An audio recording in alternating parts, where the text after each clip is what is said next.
Bathroom থেকে বের হয়ে ভুলেও একটি কাজ করবেন না। যদি করেন তাহলে আপনার ঘরে রোগ বালাই বিপদ আপদ লেগেই থাকবে, অভাব অনটন হবেই। অনেকে প্রশ্ন করেন, হুজুর কেন, কি কারণে? বলছি, খুব মনোযোগ দিয়ে শুনবেন। এখন থেকে 30 বছর আগে বাইরে যখন বাথরুম ছিল, অ্যাটাচ ছিল না, 30 বছর আগে, তখন ওটা নিয়ে আমার কোনো অবজেকশন নাই। But my objection is attach bathroom নিয়ে। অ্যাটাচ বাথরুম সেটাও আমার অবজেকশন না, বাট অবজেকশন হচ্ছে বাথরুমের মধ্যে গিয়ে কি করেন। আমরা বর্তমান সময় অ্যাটাচ বাথরুম পাওয়ার পরে খুব বেশি পরিমাণ, যুবকরা তোমরা খুব বেশি পরিমাণ করো, এই ছেলে তুমি কিন্তু এটা করো, সেটা হচ্ছে খোলামেলা হয়ে তোমরা কি বাথরুম করো না?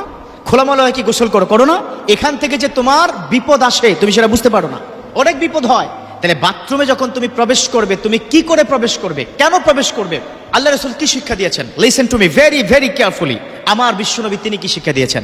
আমার বিশ্বনবী তিনি শিক্ষা দিয়েছেন, যখন তোমরা বাথরুমে প্রবেশ করবে তখন তোমরা বাম পা দিয়ে প্রবেশ করবে এবং প্রবেশ করার সময় তোমরা একটা দোয়া পড়বে, আল্লাহুম্মা ইন্নী আউযু বিকা মিনাল খুবুথি ওয়াল খাবায়েস। ও আমার উম্মতরা শুনে রাখো, বাথরুম হচ্ছে শয়তানের জায়গা, বদজিনের জায়গা। কি বলেছি? বদজিনের জায়গা, শয়তানের জায়গা। এই বাথরুম, সেখানে যখন তুমি প্রবেশ করবে তখন এই দোয়াটা পড়বে আর বাম পা দিয়ে প্রবেশ করবে। কেন? কারণ হচ্ছে আমার বিশ্বনবীকে বলেছেন সেখানে খান্নাসটা থাকে, খাবিসটা থাকে, বদজিন্নাতরা সেখানে থাকে।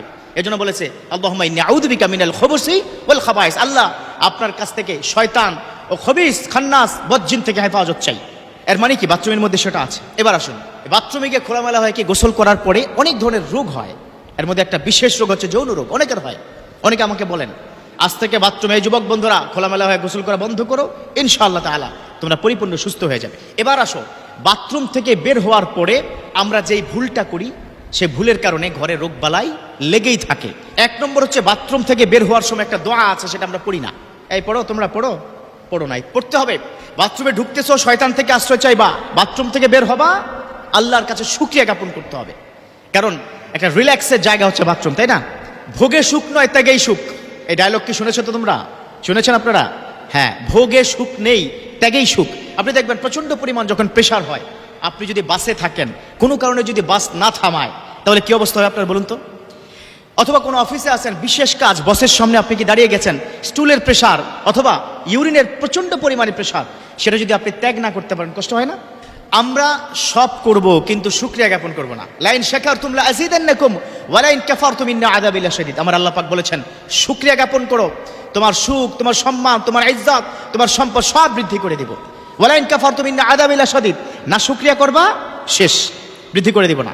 ইন্না আযাবি লাশাদীদ, you have to realise it, I have a lot of painful punishment. তাহলে বাথরুম থেকে বের হয়ে কি করব? এই বন্ধুরা কি করব? দোয়া পড়ব। আর আরেকটি কাজ, বাথরুম থেকে বের হওয়ার পরে আমরা বাথরুমের দরজাটাকে লাগিয়ে দিব। মৌলিক এই একটা কাজ যদি আপনারা রেগুলার করতে পারেন, ইনশাআল্লাহ তাআলা ঘর থেকে রোগ বালাই দূর হয়ে যাবে। আর মৌলিক কারণ হচ্ছে মেডিকেল সায়েন্স বলেছে, যেই ঘরে বেশি পরিমাণ বাথরুমের দরজা খোলা থাকে, মেডিকেল সায়েন্স স্ট্যাটিস্টিক দিয়েছে, পরিসংখ্যান দিয়েছে, সেই ঘরে রোগ বালাই তত পরিমাণ কি বেশি। কথা কি বুঝতে পেরেছেন? আর মৌলিক কারণ হচ্ছে অনেক সময় ছোট ছোট কি বাচ্চারা, তারা গিয়ে বাথরুমে প্রস্রাব করে না, করে দেয়, আপনি হয়তো খেয়ালও করেন নাই, সেটা আপনি হয়তো মানে পানি দিয়ে সেটাকে ঢেলে দিতে পারেন নাই, সেখান থেকে রোগ জীবাণু ওই যে দরজা খোলা রাখেন, এটা দিয়ে কিন্তু ঘরে প্রবেশ করে। অনেক সময় আমাদের মা বোনরা খাবার খোলা রাখেন তো, ডাইনিং টেবিলে খাবার আছে, খোলা রেখে দেন। এ খোলা রাখার কারণে ওখান থেকে বাতাসে উড়ে ব্যাকটেরিয়া, ভাইরাস আপনার খাবারের মধ্যে পড়ে যায়, আপনি সেই খাবার আবার খাচ্ছেন, এজন্য আপনার গ্যাস ফর্ম করছে, পেটে ডিস্টার্ব দিচ্ছে। আপনার পেটে ডিস্টার্ব দিয়ে গ্যাস ফর্ম করলে কোথায় যেতে হয় বলুন তো? হসপিটালে যেতে হয়। বেশি করে অ্যান্টিবায়োটিক খাও, একটার পর একটা রোগ বালাই লেগেই থাকে।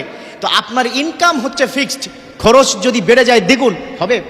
এজন্য আপনার ঘরে অভাব অনটন কি লেগে আছে। অনেকে তো আমাকে ফোন করে বলে, হুজুর সবেমাত্র স্ত্রী সুস্থ হলো, তার 2 দিন পরে আবার ছেলেটার জ্বর, আছে না নাই? আছে। হুজুর কি বলবো, তার কয়দিন পরে আমার মা অসুস্থ, তার কি পেট খারাপ। কেন হচ্ছে? সবার আগে কি কারণে হচ্ছে সেটা আপনি ফাইন্ড আউট করেন। সো আজ থেকে বাথরুম থেকে বের হব, সুন্দর করে হাত ধোবো, দোয়া পরে বের হব, অবশ্যই বাথরুমের দরজাটা লাগিয়ে দিব। আল্লাহ পাক আমাদের প্রত্যেক মা বোনদেরকে, বিশেষ করে মা বোনদেরকে, যেহেতু তারা ঘরে থাকে, তাদের বুঝার ও মানার তৌফিক দান করুক, আমিন।